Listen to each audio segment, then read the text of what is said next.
Hello friends, welcome to target and गोल।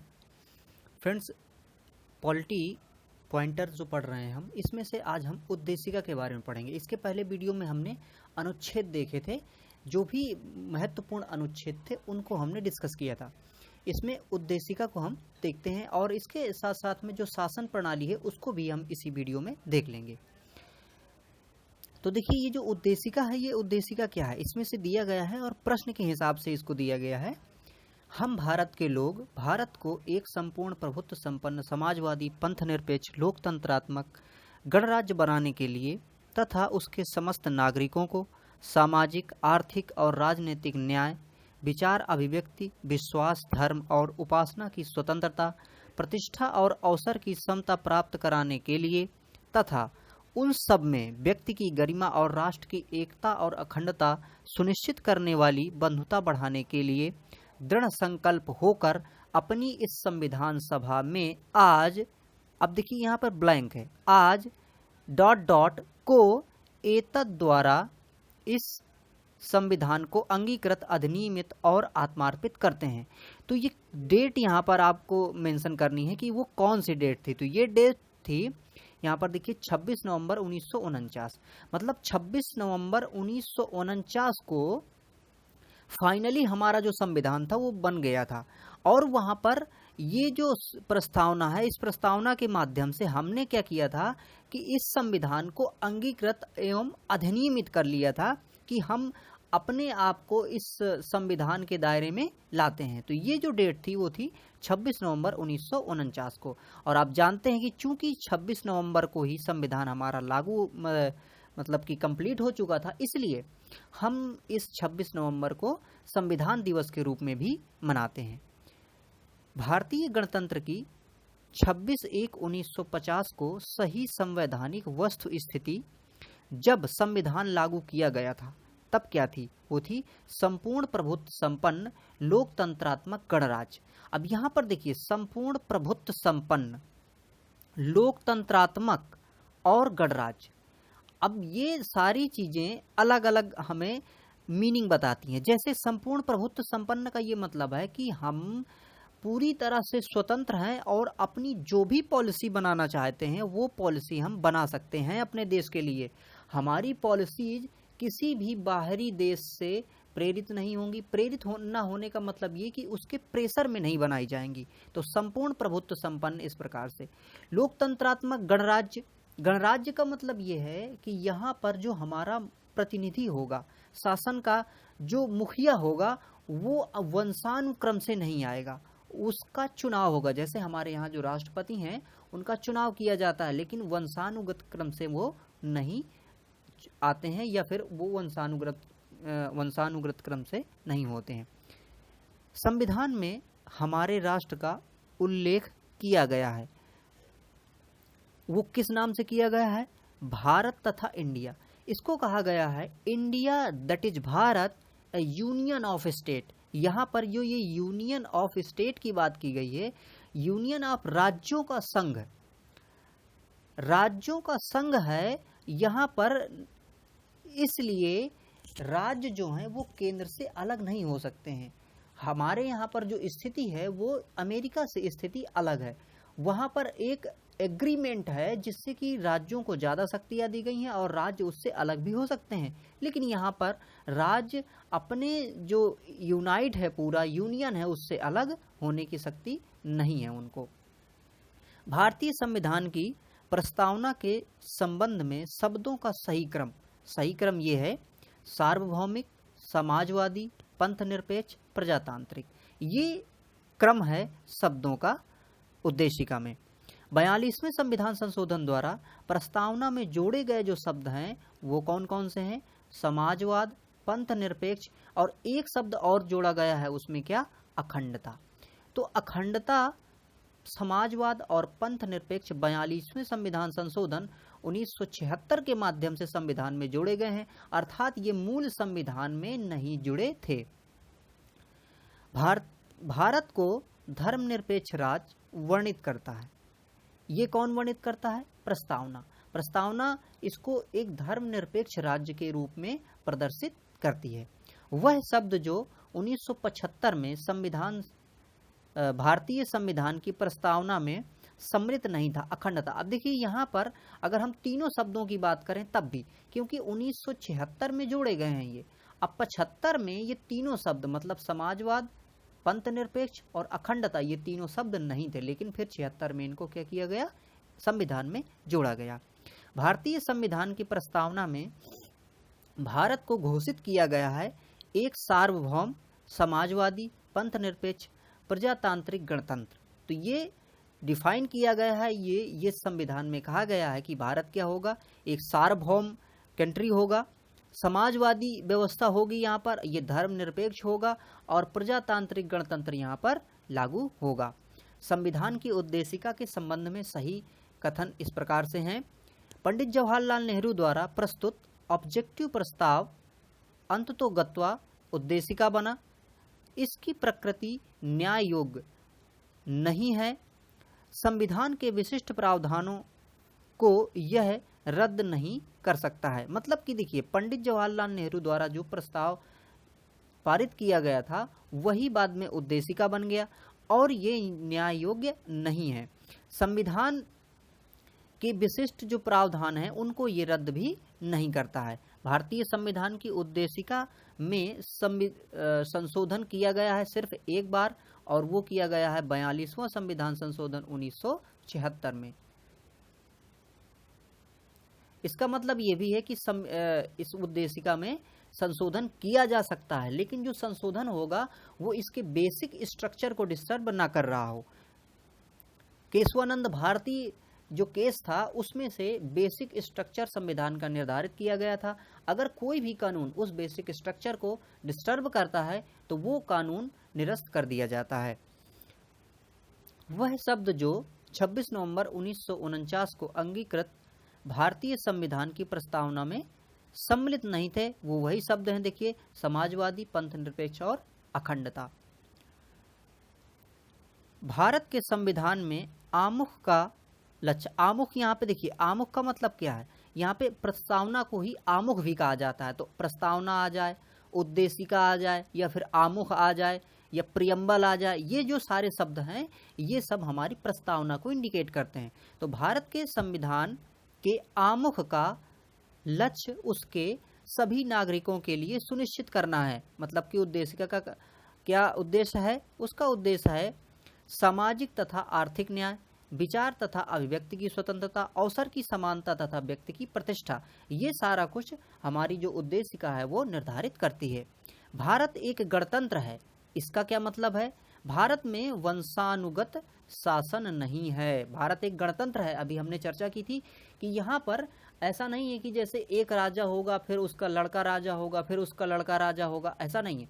यहाँ पर क्या है कि एक मतलब इलेक्शन होगा और इलेक्शन के हिसाब से, चुनाव के हिसाब से यहाँ का प्रमुख नियुक्ति किया जाएगा। जैसे कि भारत के प्रमुख राष्ट्रपति होते हैं तो उनका चुनाव होता है यहाँ पर 5 साल में। भारत में लौकिक सार्वभौमिकता है क्योंकि संविधान की प्रस्तावना आरंभ होती है हम भारत के लोग शब्दों से। हम भारत के लोग, we the people of India शब्दों का प्रयोग भारतीय संविधान में, संविधान की प्रस्तावना में किया गया है।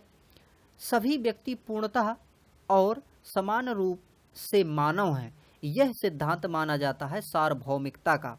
यह सिद्धांत किसका माना जाता है, सार्वभौमिकता का, कि सभी व्यक्ति पूर्णतः और समान रूप से क्या है, मानव है। अर्थात हर व्यक्ति क्या है, मानव है।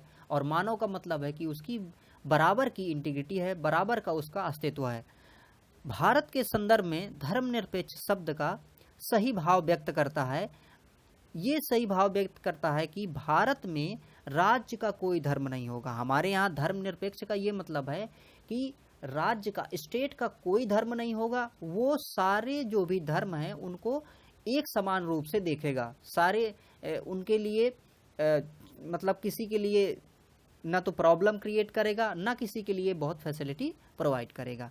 भारत के संविधान की उद्देशिका में नहीं है लोक कल्याण। ये लोक कल्याण जो है ये शब्द भारत की उद्देशिका में या फिर उसका अस्तित्व उसमें नहीं है, बल्कि ये नीति निर्देशक तत्वों में परिलक्षित होता है। भारतीय संविधान की प्रस्तावना में वर्णन नहीं है आर्थिक स्वतंत्रता का। आर्थिक स्वतंत्रता की बात इसमें नहीं की गई है। भारतीय संविधान की प्रस्तावना उल्लिखित नहीं है। धार्मिक न्याय है ना, धार्मिक न्याय इसमें उल्लिखित नहीं है। संविधान की प्रस्तावना के बारे में कथन जो सही है वो है समाजवादी धर्मनिरपेक्ष शब्द 1950 में जो लागू संविधान था उसके अंग नहीं थे। संविधान का वह भाग जो उसकी आत्मा कहलाता है ये उद्देशिका ही है।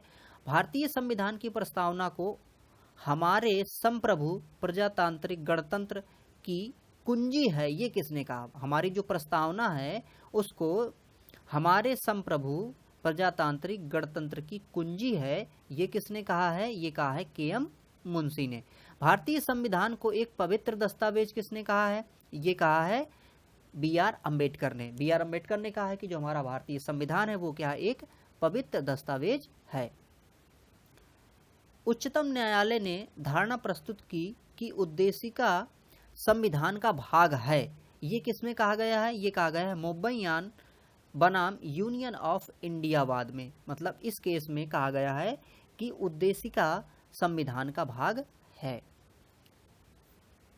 सर्वोच्च न्यायालय द्वारा प्रस्तावना को भारतीय संविधान की मौलिक संरचना का भाग स्वीकार किया गया है केशवानंद भारती वाद में। और ये केशवानंद भारती जो विवाद था इसी में बेसिक स्ट्रक्चर की बात की गई थी।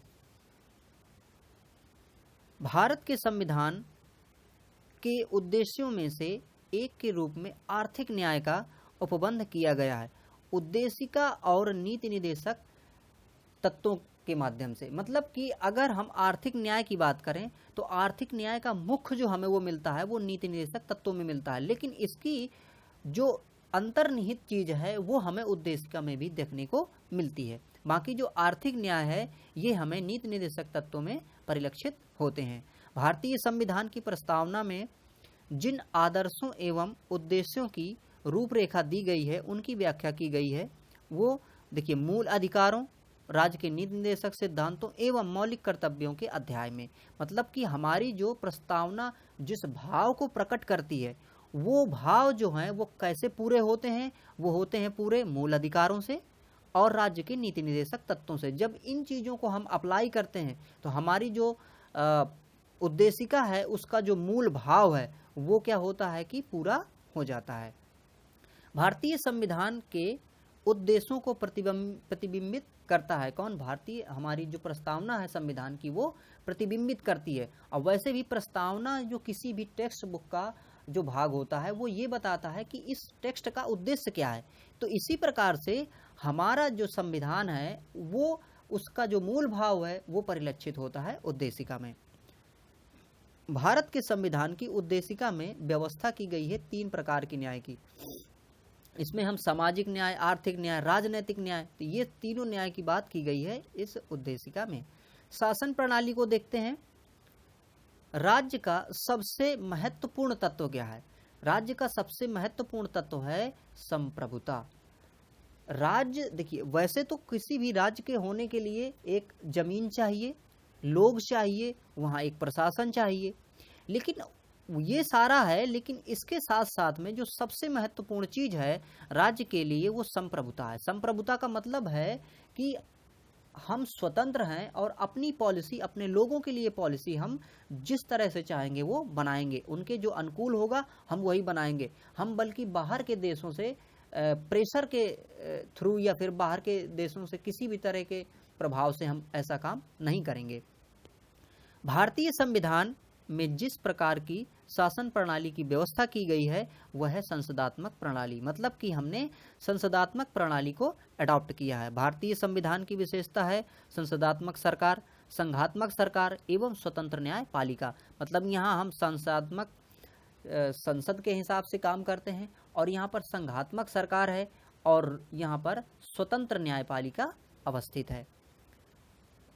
भारत में संसदीय प्रणाली की सरकार है क्योंकि मंत्री परिषद लोकसभा के प्रति उत्तरदायी है। संसदीय प्रणाली में क्या है, एक पैटर्न होता है जिसमें से जो मंत्री परिषद होती है वो लोकसभा के प्रति उत्तरदायी होती है। लेकिन यहाँ पर एक फैक्ट मैं और बताना चाहूँगा कि अगर ये कहा जाए कि कोई भी मंत्री, इंडिविजुअल मंत्री, वो किसके प्रति इस प्रकार से उत्तरदायी होता है, तो वो राष्ट्रपति के उत्तरदायी होता है। इस प्रकार से भारत के संदर्भ में संसदीय शासन प्रणाली में निम्न सिद्धांत संस्थागत रूप से निहित हैं। मंत्रिमंडल के सदस्य संसद के सदस्य होते हैं।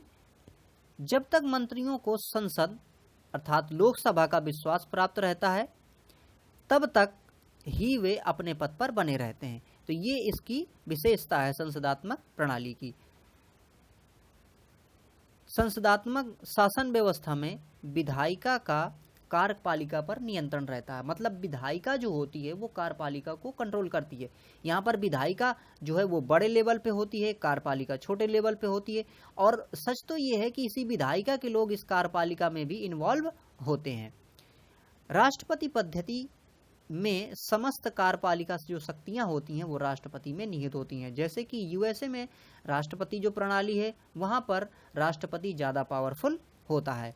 भारत में राजनीतिक व्यवस्था के मूलभूत लक्षण हैं, वो मूलभूत लक्षण हैं, यह एक लोकतांत्रिक गणतंत्र है, इसमें संसदात्मक रूप की सरकार है, सर्वोच्च सत्ता भारत की जनता में निहित है।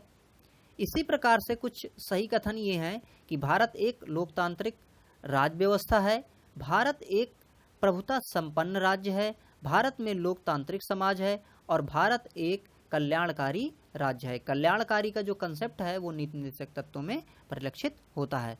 भारतीय राजतंत्र की विशेषता है, वो क्या विशेषता है कि एक संविधान संगत सरकार होगी, लोकतांत्रिक सरकार होगी और विधि का शासन होगा। विधि का शासन ये महत्वपूर्ण है और ये हमने यूके से अडॉप्ट किया है। कल्याणकारी राज्य वेलफेयर स्टेट का उद्देश्य का मतलब ये है कि अधिकतम संख्या का अधिकतम कल्याण सुनिश्चित करना। वेलफेयर स्टेट कल्याणकारी राज्य मतलब ज़्यादा से ज़्यादा लोगों का कल्याण करना। भारतीय संविधान का दर्शन है, दर्शन क्या है? कल्याणकारी राज्य, समाजवादी राज्य और राजनैतिक समानता, ये भारतीय संविधान का दर्शन है। भारत में राजनीतिक सत्ता का प्रमुख स्रोत क्या है? जनता। यहाँ पर देखिए जनता ही राजनीतिक सत्ता का प्रमुख स्रोत है, क्योंकि जनता ही प्रतिनिधियों को चुनकर संसद में भेजती है। अध्यक्षात्मक शासन प्रणाली का आधारभूत जो तत्व होता है वो होता है एकल कार्यपालिका।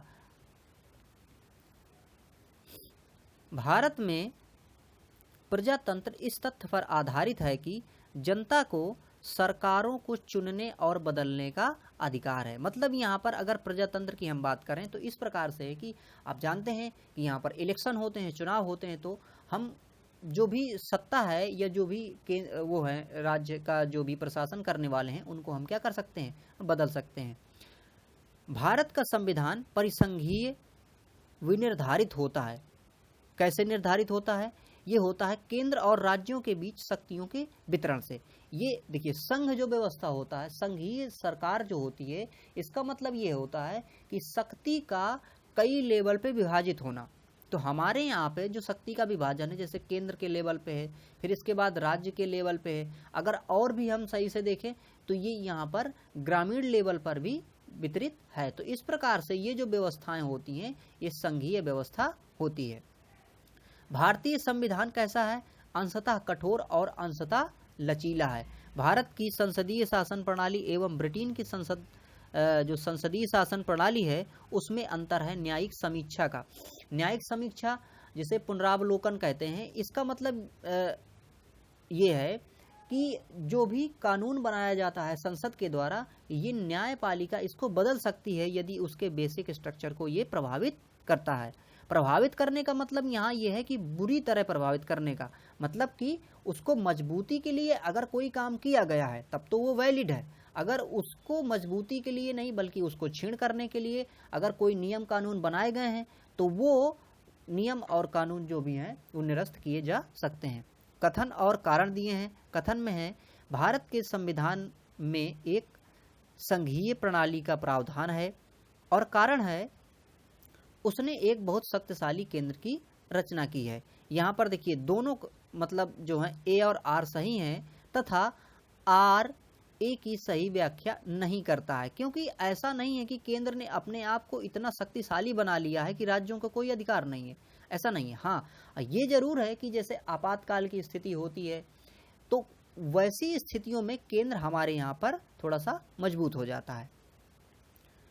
भारत के संविधान का संघीय लक्षण है। संघीय लक्षण जैसा कि अभी हमने चर्चा की कि शक्तियों का विभाजन, तो केंद्र तथा राज्यों के बीच शक्तियों का बंटवारा जो है पूर्ण रूप से लिखित संविधान है। ये भी एक इसकी विशेषता है संघीय संविधान की। और एक विशेषता है स्वतंत्र न्यायपालिका। तो स्वतंत्र न्यायपालिका का होना, पूर्ण लिखित संविधान का होना और केंद्र और राज्यों के बीच शक्तियों का विभाजन होना, जो कि अनुसूची 7 में निर्धारित किया गया है, ये सारी चीजें बताती हैं कि भारत में जो व्यवस्था है वो संघीय व्यवस्था है। भारतीय संघीय व्यवस्था में एकात्मक तत्व हैं। भारतीय संघीय व्यवस्था तो है, लेकिन एकात्मकता की ओर जो तत्व इसको बता रहे हैं, मतलब केंद्र की ओर जो झुकाव दे रहे हैं, वो कौन कौन से तत्व हैं? वो हैं राज्यपाल की नियुक्ति, राज्यसभा में असमान प्रतिनिधित्व और अखिल भारतीय सेवाएं। अखिल भारतीय सेवाएं जैसे देखिए IAS, IPS ये सब होते हैं। तो ये कैसे होते हैं? इनमें देखिए केंद्र द्वारा ये इनका सिलेक्शन होता है, लेकिन राज्यों में ये भेज दिए जाते हैं और इनका जो उत्तरदायित्व होता है वो केंद्र के प्रति होता है। केंद्र कभी भी इनको एक जगह से दूसरी जगह बुला सकता है ना, सीधे सीधे। तो ये जो व्यवस्था है अखिल भारतीय सेवाओं की, ये भी केंद्र को कहीं ना कहीं मजबूती प्रदान करती है। भारत में संघीय व्यवस्था से संबंधित सही कथन इस प्रकार से हैं। संविधान शासन की मूल संरचना के लिए एक संघीय व्यवस्था की प्रस्तावना करता है तथा एकात्मक झुकाव का उसमें सशक्त मिश्रण है। कथन और कारण दिए हैं। इसमें से देखिए कथन है, भारत का राष्ट्रपति परोक्ष निर्वाचित होता है, और कारण है भारत में संसदीय प्रणाली को गणतंत्रात्मकता या गणतंत्रवाद के साथ जोड़ा गया है। यहाँ पर दोनों ए और आर सत्य हैं तथा आर जो है वो ए का स्पष्टीकरण कर रहा है।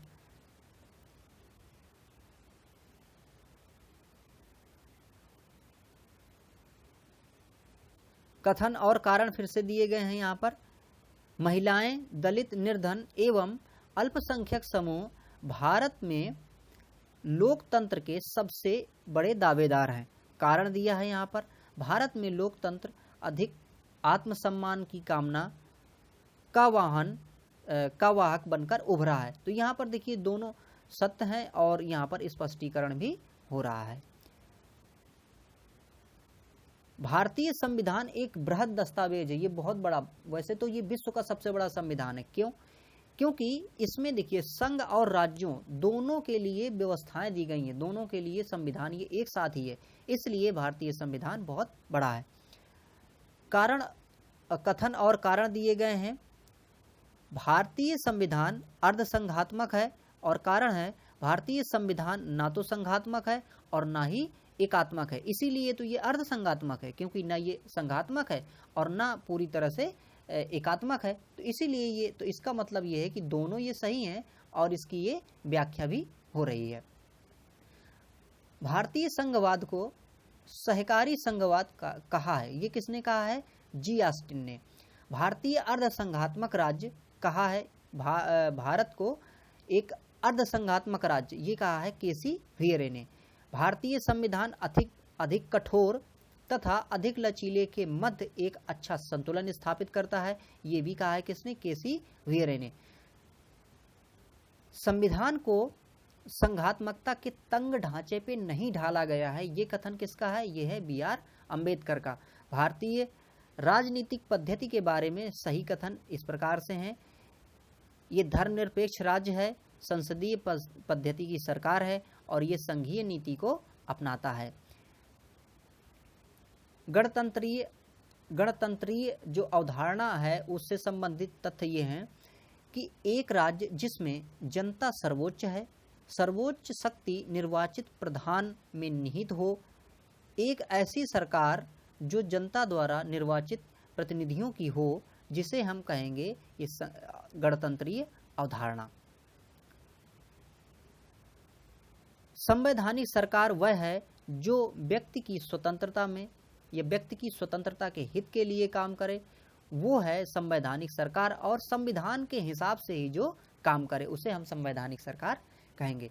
राष्ट्रीय प्रतीक देख लेते हैं। राष्ट्रीय प्रतीक में देखें, भारत का राष्ट्रीय पशु बाघ है, भारत का राष्ट्रीय पुष्प कमल है, भारत का राष्ट्रीय पक्षी मोर है, और भारतीय राष्ट्रीय ध्वज में जो चक्र है वो न्याय का प्रतीक है और उसमें 24 तीलियां होती हैं। भारत के राष्ट्रीय ध्वज में देखिए वही तीलियों की बात है तो ये 24 तीलियां होती हैं। संपूर्ण राष्ट्रगान का जो वादन है वो 52 सेकंड्स में किया जाता है। जनगण मन जो है वो 52 सेकंड में गाया जाता है। इसके साथ अगर हम जलीय जीव को देख लें तो सूसू है, और इसके बाद अपना जो हाथी है जैसे, तो उसको भारत का एक विशेष भारत में विशेष दर्जा दिया गया है। तो इस प्रकार से फ्रेंड्स ये तथ्य थे। इसके बाद अगले वीडियो में हम देखेंगे राज्य एवं संघ राज्य क्षेत्र और इनकी जो व्यवस्था है, इनकी जो शासन प्रणाली है उसको हम देखेंगे। तो फ्रेंड्स इस वीडियो को देखा आपने, आपका बहुत बहुत धन्यवाद। और अगर वीडियो अच्छे लगते हैं तो इनको लाइक करें, अपने दोस्तों के साथ भी शेयर करें, और चैनल पे नए हैं फ्रेंड्स तो चैनल को अवश्य सब्सक्राइब कर लें और बेल आइकॉन प्रेस कर लें ताकि जब भी हम वीडियो इसमें डालें